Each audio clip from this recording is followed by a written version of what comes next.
Figured I'd give you guys a sneak peek at my next little. I guess I don't know if it's going to be a project or not. It's going to be somewhat of a project, but you guys saw the thumbnail there. I picked up a deep project car there, so we'll see what I'm going to do with it. It is a 1969 Buick Skylark, sorry. Um, so yeah, I just figured I'd jump on here. I had a little bit of time or whatever, see what everybody's up to, and see what everybody thinks. I know the whole ratty muscle car era was getting pretty hot for a while there. I don't know if it's still a thing or not, but I ended up finding this thing. I got a pretty good deal on it. I bought it sight unseen in the dark, so didn't really know anything about it, but it looked cool. I like pretty much any of the '60s muscle cars. I know the muscle car term gets thrown around loosely sometimes, but most people would classify it as a muscle car, even though it probably realistically isn't. It's more of a gentleman's muscle car, I suppose. So, anyways, yeah, I was looking for a long time, trying to find some different types of cars, whatever. I do have a whole bunch of ideas of ones that I'll probably end up with over time here. Just kind of buy one or two at a time and fix them, and once they're gone, then I move on to the next one, kind of a thing. So I like this car. Ended up being a pretty good buy, actually. It looked like the undercarriage was really good. The floors are good. The frame is good. The body got a fair bit of rust on the lower spots there. People always think that they came from like rusty places, which it was a Texas car, which is funny, but um, they tried to get it running and driving, and yeah, no success, I believe. So it's yeah, it's one of those things, I guess, is you're going to have a project if you get something. I mean, honestly, if it's pretty much not restored, even ones that are really nicely fixed up are actually still always some sort of problem. It seems like there's always something to fix on them. So I'm kind of looking through it. Look how it's bright out here. I'm kind of looking at it there and thinking about, I guess, what I'm going to do to it.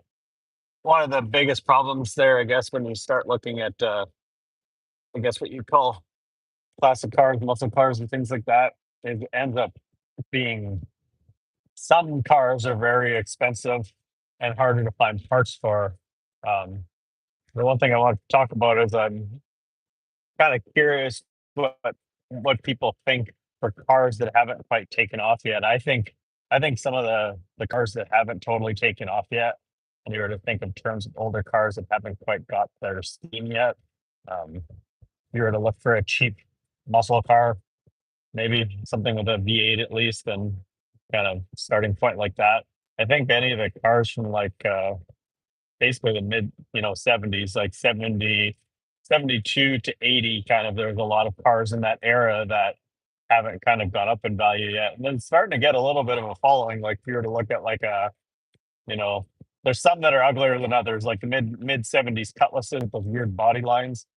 Those weren't really that popular, but eventually those are probably going to gain some success there because people of that generation are going to be looking for them. Or when it just gets to the point where you can't actually, basically, when you can't afford to, buy something, or when they're, the other muscle cars are out of reach for people or whatever, it ends up being that you start looking for something more affordable. And so I think those cars are kind of like on the back burner. You can get those cars for a couple $1,000s yet. So pretty good buy. There's actually some that have 455 in them, 454s, even like the 80s El Caminos, things like that. But what you do get when you buy those cars, so if you get the mid 70s, pretty much anything, most of them have like turbo 400 transmissions, a V8. You get a good rear differential, things like that. So, no, I'm not. I was I was in Mississippi earlier today. I'm heading back through Arkansas. What are you guys up to? So I bought this Skylark anyway, so I'm gonna be doing some stuff with that. I don't know how far I'll go with that one, but it's there's like I said, the ratty muscle car thing is, it seems like it's still kind of in. I don't know. Nobody really seems to hate on them like they used to or whatever.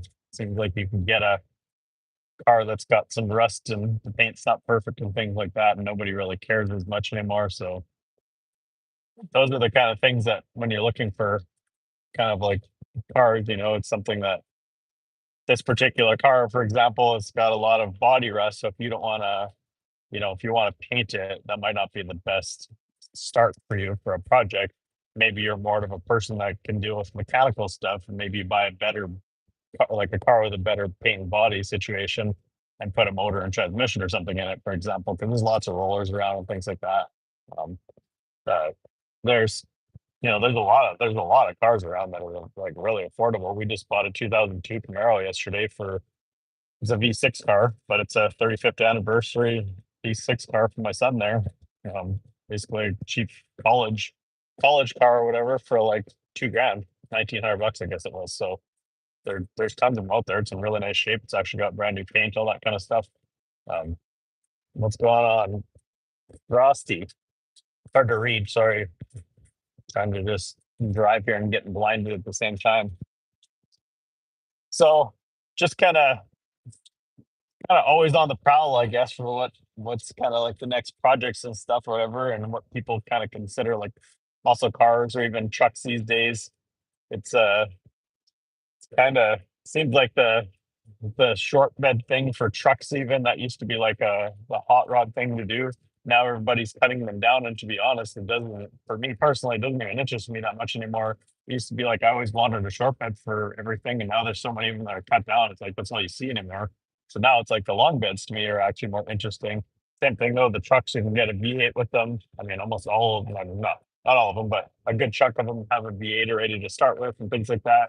You get a good differential, 10 volt, 12 volt, whatever. They hold a lot of power, things like that. And you don't end up having to, you don't end up having to spend all that additional money right away if you start hot routing it or whatever. So,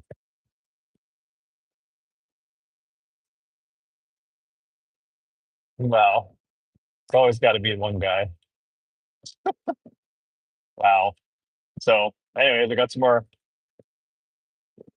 some more content coming out, that kind of stuff, whatever. I still have that Le Mans Tempest as well that'll be getting worked on sooner than I go probably. I have some ideas for that. We're going to kind of do a few things to kind of get that project started or whatever. Uh, I don't know. I used to be a Chevy guy, which I still am, but all the older cars, I'm into any of those older cars.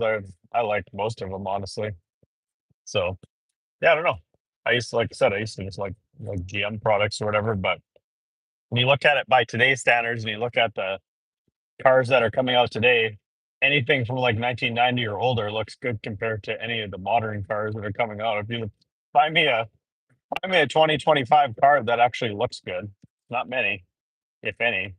They're just grasping at straws these days to come up with design ideas. I don't like any of them, honestly. I'd way rather a 70s car than, or 60s or whatever, 50s than anything that's modern, anyways. I like half body cars, like Camaros, Firebirds, all that kind of stuff. I like actually a lot of the older, like there's some cool stuff from like the 60s. Like I'm actually really, I've always liked them, but I'm really starting to kind of get a interest in them now. Is like late 50s to probably late 60s Pontiacs. There's a lot of cool cars in that area. Obviously, the main ones are the GTO and things like that, but more like affordable type cars. There's tons of them out there, and you can get a lot of those cars for pretty affordable because people end up just kind of, they get parked and then people get scared off from them. You got to remember in those eras that there's a lot of things that people today get scared off from, like drum brakes, for example. People don't want to deal with drum brakes. They don't know how to fix them. They don't want to deal with the expense of upgrading them to disc brakes, things like that. So, you can get like, if you were to think about it, you could get like I'll give you an example. I just saw a 421 Pontiac car here, two door. It's I think they call it a GP. It was before the Grand Prix. But yeah, 421. Tried like a triple carb car there for, again, like we're talking. I think that car was like $2,600 or something. Like, where are you getting a car like that for that kind of money? Or, and I see lots of them around. Let's say under 5 grand, you could get one that's like a project, of course, but you're getting most of them have 389s in them. A little bit of work to those things, and they make pretty good power, and they're a lot of fun to drive. You didn't want to do the drum brake thing, upgrade it. You can buy kits for all those cars now. You just order from Summit Racing or wherever you get it from and things like that, and away you go. It's nothing to it. So, but people get scared off if it's not running, and then things like, even if it is running, maybe it's running, but the paint and body are really bad, or it's got rust or things like that. People get scared away. So those cars are getting really affordable now. There's a lot. So it doesn't take much to be able to buy a project car and slowly work away at it. Like this car that I just bought needs all sorts of sheet metal work, and I don't know if I'm going to do it all or not. It's just one of those things, you know, whether I guess I want to put the time into it, whether or not I get enough use from it. But I actually like this car. It's a car that I would probably be interested in keeping long term. It's really nice interior wise and things like that. Like I said, the floor is good, the frame is good. It seems like it's got a decent motor. It needs a really good tune up and stuff like that. But again, just one of those things, like, you know, it was priced where it should have been priced, where a lot of people are willing to overpay for things. Um, 55 Mercury, eh? I like the Mercury cars. There were some cool cars. Mercury had some cool cars back in the day. Um, Honestly, all the way through into Mercury had some like really interesting cars going back into like even the 70s and stuff. And even when they had like the Capris, for example, you could get a Mercury Capri in the early 70s before the Mustang style. They had a different style Capri there. Those are kind of interesting. Just something different. Most of them are four cylinders, I think, so that was kind of a drag, I think. But when you got into the newer ones, I think it looks cooler than a Mustang, and you hardly ever see them. So I would take that over like a Mustang of that era, for example. Um, I like a lot of the older cars too. Like I said, I mean, there's some random cars that I see around, like Dodges and things like that. I saw at Duct Tape Drags last year. There was a Dodge with the original Hemi in it. It was a super slow car, looked like no power, but ran like 17s or something like that. But you know, it was just kind of cool. It was all original yet and stuff, still running and driving. Some older guy had it, and he was just basically ripping it for fun or whatever. So that was kind of cool to see. And again, those cars can all be upgraded. There's not very many cars these days, I don't think, that you would have trouble getting aftermarket parts for. Uh, that AMC Matador that I had, that was probably one of the trickier cars to get anything, like as far as aftermarket parts and things like that. It's not that easy to. Yeah, I like those in the '60s. There, Chevy had some really cool trucks too. Like you think like the early '60s. The one truck I always wanted, and I probably eventually get, would like a '63 Chev long bed. Actually, I'm cool with the long bed, and a small back window truck. I like those, which a lot of people preferred the bigger back window, but I like the small back window. I like the mid 50s Chevy trucks too. So like 55, 56, 57, those trucks are all really cool. And then around 60, I think they had the Chevy Apache truck there. And same thing, there was a lot of those trucks that were V8 trucks to begin with. And you just basically upgrade the brakes and things like that. I mean, you can drive them with drum brakes and nothing wrong with that, I guess, but it's not my personal preference. I'd rather start with a car that has disc brakes on it if possible, but it's just one of those things. It's like if you kind of work with the budget that you got or whatever. If you get a car and it's got four decent brakes on it already, then why mess with something that works? Do that down the road or something like that, and maybe start working on the things like the paint and body and all that kind of stuff, whatever, so that you don't have that extra work to do right off the get go. I mean, like I said, you can upgrade them or you could use what's there, or whatever. It's not rocket science to do them. I just don't like working on them personally either. So I feel people that don't want to do it, but if I had to, I could do it. I just don't enjoy doing it. Like I said, it's just one of those things I'd rather not deal with. I prefer to buy cars with working brakes if possible, to not have to deal with that stuff right off the get go. But even like the square body truck that I bought there, there's a lot of those trucks around too. They're kind of went up and down in price, whatever. They've settled back down a little bit. You can get them for pretty decent still, and they're super easy to work on, things like that. But I'm starting to see a lot of OBS trucks around, and I'm not as much into into the newer stuff like that when we start getting into like the 90s type trucks or whatever. But I do like the short bed trucks in those era actually because there's still not tons of those around yet. And I think those look cool. Some updated wheels and maybe a little hopped up motor or whatever. I think those are kind of cool trucks. Yeah, like I said, you can get those trucks for a couple grand now. I just saw one yesterday, basically almost ready to be on the road or whatever for 2,500. So the 90, I think they're going to be full, so it would have been pretty Vortec, but wouldn't have as much power, but still a good starting point. Like I said, so I don't know. I haven't really been to like any car type shows. I've been to car events where I try to go to more of the older car stuff where people still drive kind of rattier stuff. So I guess it's more accepting of the places that I have been to, but I I don't think people care that much when it's just like the ratty muscle car thing. This car that I bought is like brown in color there. I don't know if you guys can see that on my cover there, but it was the first time I've even talked about it. Probably won't have a video on it for a couple of weeks there. Need to deal with a whole bunch of stuff on it, but it's it's actually a factory gold car. But this is where the kind of the trickery of all this, like buying older cars, like because like if you were to get a more mainstream car, like something, for example, like a Chevelle, everybody's built Chevelles, right? So it's like pretty much the same platform and stuff, but you end up with a car that's a lot more rare parts with the Buick. So, that's the kind of stuff you have to think about. If you're buying a budget car or whatever, so like maybe you find a car like I found here, and it seems like it's going to save you some money.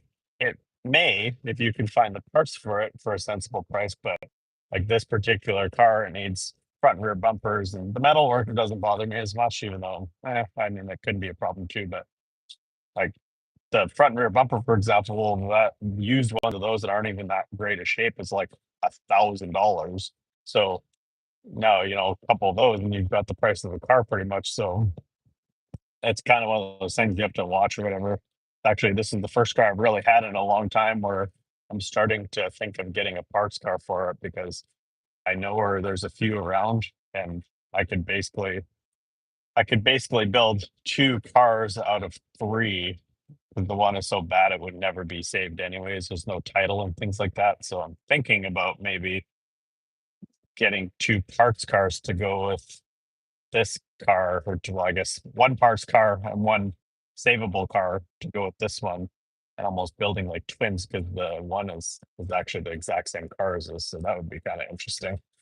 But we'll see how the content does and stuff. I think people want to see this older car stuff more than a lot of stuff I've done. I know, like I said, square bodies are popular, and those videos always do pretty well. But I think this older car era stuff is better, and I have to kind of remember I'm not doing DIY type stuff when I'm doing my editing. I kind of sometimes forget that, so I'll have to think about that a little bit more as time goes on and I'm editing my videos. I think I edited better in my earlier videos.